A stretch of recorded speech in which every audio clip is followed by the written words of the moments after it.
December 4th, 1872. In the middle of the Atlantic Ocean, under a pale blue sky, a small British ship, the Dei Grazia, spots something drifting aimlessly on the horizon. The vessel moves strangely. Her sails are partly set, but she's off course, swaying gently with the wind, like a creature asleep. Captain Morehouse of the Dei Grazia lifts his spyglass and sees the name painted across her stern, Mary Celeste. He knows her. She left port only a few weeks earlier, but there's something wrong. No signal, no crew visible, no response to hails. When they finally approach, the ship looks abandoned. The boarding party climbs over the side, calling out, "Ahoy, the Mary Celeste!" Silence. Only the sound of the sea. The cabin is empty, the lifeboat is gone, but the ship is completely seaworthy. Cargo untouched. Food and water for 6 months. Personal belongings left behind, clothes, jewelry, even the captain's logbook. No signs of struggle, no blood, no damage, just nothing. A ghost ship floating in perfect condition, her crew vanished into thin air. This isn't a legend, it's a real historical event, one of the strangest maritime mysteries ever recorded. And to this day, over 150 years later, no one truly knows what happened aboard the Mary Celeste. Was it mutiny, pirates, a seaquake, or something far more chilling, something that doesn't belong to this world at all? Welcome to Mystery Fact File, and this is the Mary Celeste Ghost Ship, the ocean's greatest mystery. Before it became the most famous ghost ship in history, the Mary, Celeste had a very human story, a story of hope, business, and bad luck. She was built in Nova Scotia in 1861, originally named the Amazon. From the beginning, she was cursed, or so sailors later whispered. Her first captain died on her maiden voyage. Her first cargo run ended in collision and repairs, and after years of bad fortune, she was sold, rebuilt, and renamed Mary Celeste. The new owner and captain, Benjamin Briggs, was an honest and experienced sailor, a man of deep faith, respected by all who knew him. In November 1872, he prepared to sail from New York to Genoa, Italy, carrying 1,701 barrels of industrial alcohol. His wife, Sarah, and their 2-year-old daughter, Sophia, joined him for the voyage, along with a crew of 7 skilled sailors. It was supposed to be a routine trip, 2,000 miles across the Atlantic. The weather was fair. The ship was strong. There was no reason to expect anything unusual, but just 8 days later something went terribly wrong. The last entry in the ship's logbook was dated November 25, 1872. Then, silence. 9 days later, she was found adrift, 400 miles from her intended course, in the open Atlantic. Not a single soul aboard. Every clock had stopped. The stove was cold. The captain's tea sat unfinished on the table. Even the sails were partly rigged, as if the crew had left in a hurry. But why? There was no storm, no fire, no leak. The cargo was intact. Only the ship's lifeboat and her people were gone. To this day, no trace of them was ever found. What could make a captain abandon a perfectly good ship in calm weather? Fear? Madness? Or something unseen creeping across the deck in the night? As the investigation began, theories started to swirl like the waves themselves, each one stranger than the last. Stay with me, because the mystery of the Mary Celeste only grows darker from here. When the Dei Grazia crew towed the abandoned Mary Celeste to Gibraltar, they expected praise, maybe even a salvage reward. But instead, they were met with suspicion. The British Admiralty Court began a full inquiry, led by Attorney General Frederick Solly Flood, a man known for his skepticism and suspicion of foul play. He couldn't believe what he saw. The ship's hull was sound, her sails were tattered, yes, but not destroyed. The bilge pump was working. The cargo, nearly 1,700 barrels of alcohol, was almost completely intact, except for 9 barrels that had leaked. No blood, no signs of struggle, no valuables missing. Every piece of evidence screamed abandonment without cause, and that, to any sailor, was madness. Solly Flood began to suspect the crew of the Dei Gratia themselves, accusing them of possibly murdering the Mary Celeste crew for profit. But after weeks of questioning, there was no proof. The logbooks, the cargo, and the weather reports all told the same story, nothing unusual. Still, something had made those 10 people vanish, and so began the age of speculation, a century of theories trying to explain what could drive a captain to leave his ship, his wife, his child, and his crew in the middle of a calm ocean. Theory 1. Mutiny. Maybe the sailors had turned on Captain Briggs, perhaps over the alcohol cargo. But everyone knew Briggs's crew. They were loyal and disciplined. No alcohol was missing, no weapons were drawn. There were no bloodstains, no broken doors, no struggle. And why would mutineers take the lifeboat and leave the main ship, fully stocked, behind? Impossible. Theory 2. Pirates. It was the 1870s. Piracy still haunted the Atlantic. Maybe pirates had boarded, robbed the ship, and escaped, but there was no sign of robbery. Money, jewelry, even the crew's personal belongings were untouched. Not the work of pirates. Theory 3. A natural disaster. Some believed a waterspout, a tornado over the sea, could have struck, scaring the crew into thinking the ship would sink. But there was no structural damage. Others said maybe a seaquake, a sudden oceanic tremor, rocked the ship and caused panic. But no nearby ships reported any disturbance. Even if there had been, why would all 10 people leave the ship entirely, instead of waiting it out on deck? Theory 4. The alcohol explosion. Now here, investigators found something curious. 9 barrels of alcohol had leaked. They were made of red oak, unlike the rest, which were white oak. Red oak is porous. The theory goes that alcohol fumes filled the hold, and maybe someone lit a match or lantern. A flash fire, a small explosion, not enough to burn the ship, but enough to terrify everyone aboard. Captain Briggs might have ordered everyone into the lifeboat tethered to the main ship, just until the fumes cleared. But then a gust of wind or a snapped rope could have separated them. The Mary Celeste would sail on, empty. The lifeboat, never found. It's a hauntingly simple theory, and perhaps the most believable one. Still, one thing doesn't add up. If it was an explosion scare, why leave food and documents behind? Why take no navigation tools? Captain Briggs was experienced. He wouldn't abandon his post so carelessly. Something else must have happened. And that brings us to the strangest theories of all, ones that reach beyond the realm of logic. When rational answers fail, the human mind drifts toward the supernatural. And the Mary Celeste, empty, eerie, and unexplainable, became the perfect ghost story. Theory 5. The Sea Monster. Newspapers of the 19th century loved a good mystery. Soon after the discovery, tabloids claimed that a giant sea creature, perhaps a kraken, had risen from the depths, seizing the crew one by one. Eyewitnesses said the decks were wet and covered with deep scratches. Marks, they said, came from tentacles. But experts dismissed this quickly. The marks were ordinary wear.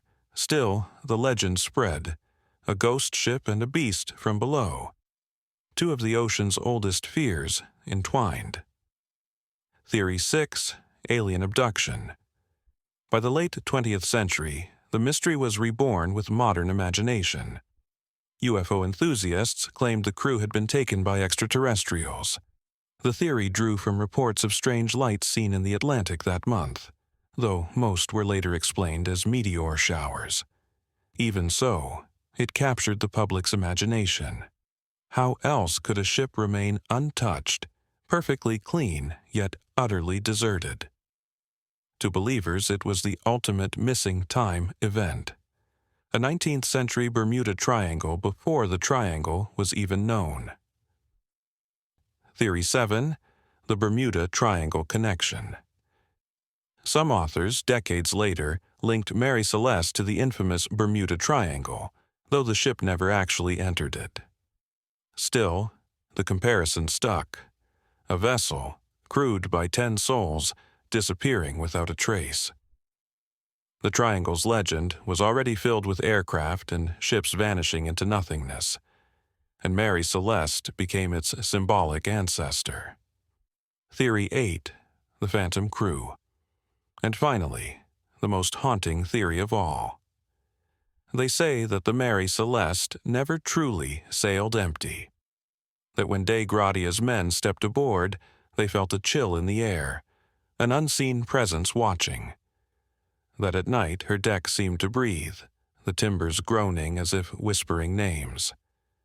Superstition spread through ports across Europe. Sailors refused to step on her decks. Some swore she was cursed.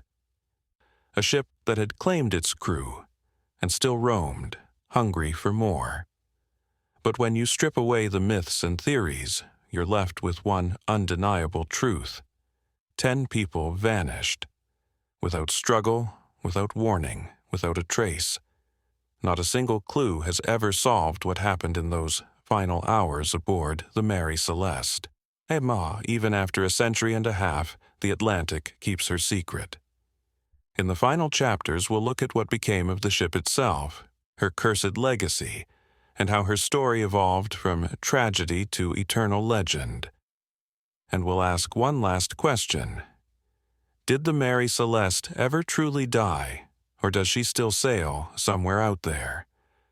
After her discovery and the endless debates that followed, the Mary Celeste became more than a ship. She became an omen. Every sailor who saw her after 1872 whispered that she was haunted, that something followed her, something that refused to let her rest. The vessel was sold again and again, each new owner hoping to outrun her infamy, to prove she was just another ship. But fate had other plans. In 1873, one of her later captains, Edgar Tuthill, wrote in his log that his crew refused to sleep below deck, claiming they heard footsteps, doors slamming, and voices murmuring even when no one was there. He laughed it off at first, until the accidents began. A sailor fell from the rigging. Another vanished in a storm, and in every port she entered, rumors grew louder. The ghost ship has returned. Even cargo merchants refused to load her. Insurance companies increased her rates. By the 1880s, her name was poison. No crew would sign on willingly. Finally, in 1885, the Mary Celeste was under the command of Captain Gilman C. Parker. Desperate to rid himself of her, Parker devised a plan. He overloaded the ship with worthless cargo and deliberately ran her aground off the coast of Haiti, hoping to collect insurance money. It didn't work. The ship smashed into the reefs and sank, her final resting place lost beneath tropical waves, and with her, the last chance to truly examine her secrets. But the curse didn't stop there. Parker was caught, charged with fraud, and within a year he died mysteriously, ruined and sick. Every surviving man who had been part of the fraud also suffered misfortune, illness, bankruptcy, death. Some said the ship's ghost had followed them ashore. For decades after her wreck, strange sightings were reported along the North Atlantic. Fishermen spoke of a phantom brigantine, drifting silently at dusk, sails tattered, no crew visible. Those who tried to approach said the ship would vanish into fog before they reached her. In 1913, a cargo vessel's captain claimed to have seen the name Mary Celeste, faintly painted on a derelict drifting near the Azores, 40 years after her supposed sinking. His crew swore it too. Was it just coincidence? Another ship mistaken in dim light? Or did the ghost ship still wander the sea, never truly resting, cursed to sail forever without a soul aboard? What's undeniable is this: the Mary Celeste changed maritime history. Her story became a symbol, the eternal reminder of how fragile human certainty is upon the sea. And more than that, she became a template for every mystery that followed: the Flying Dutchman, the Bermuda Triangle, the legends of ghost ships that vanish into mist. Before Mary Celeste, these were just sailors' tales. After her, they became history's haunting truth. So, after a century and a half, what really happened to the Mary Celeste? Even now, with every theory dissected, every maritime record analyzed, we are left with more questions than answers. If the crew abandoned ship, where did they go? No lifeboat was ever found, no message in a bottle, no remains washed ashore. 10 human lives simply erased. Let's return to the captain himself, Benjamin Briggs.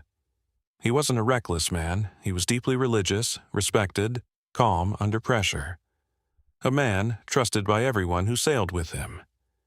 He'd even written a letter to his mother just before departure saying, "Our ship is in beautiful trim. I hope we shall have a fine passage." No fear. No omen. Just a man confident in his vessel and his destiny. So what could have shaken that confidence enough to make him take his family and crew into a lifeboat in open ocean? Perhaps, as some scholars suggest, it wasn't fear, it was logic.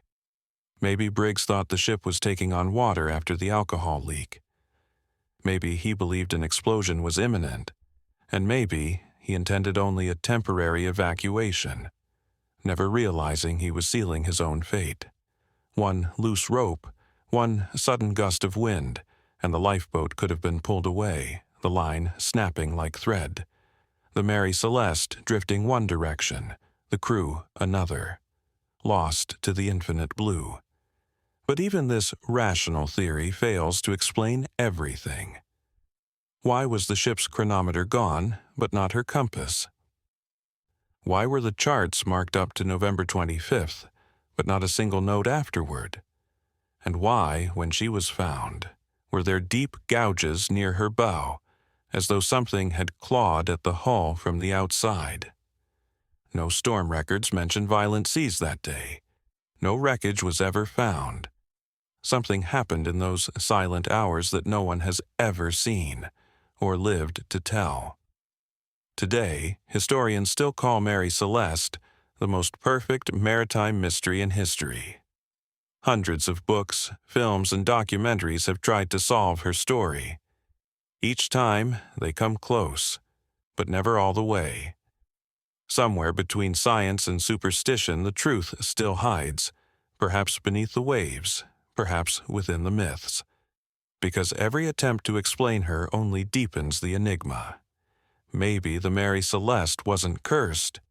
Maybe she wasn't attacked, or haunted, or taken by aliens. Maybe she's simply a reminder that the sea holds its own secrets, and that some stories are not meant to be solved, only remembered. But the human mind doesn't rest easily. We crave closure. We need a reason. And when reason fails, we build legends. The Mary Celeste is the legend we built, a ghost that sails forever on the edge of imagination and truth. As you listen tonight, think of this: a ship rocking quietly in calm water, the wind tugging at her sails, plates still set on the captain's table, the logbook half written and not a single soul aboard. The ocean is vast, and sometimes it keeps what it takes. So, what do you believe happened to the crew of the Mary Celeste? Was it panic, sabotage, or something not of this world? Tell us your theory in the comments, because every time someone asks the question, the ghost ship sails again.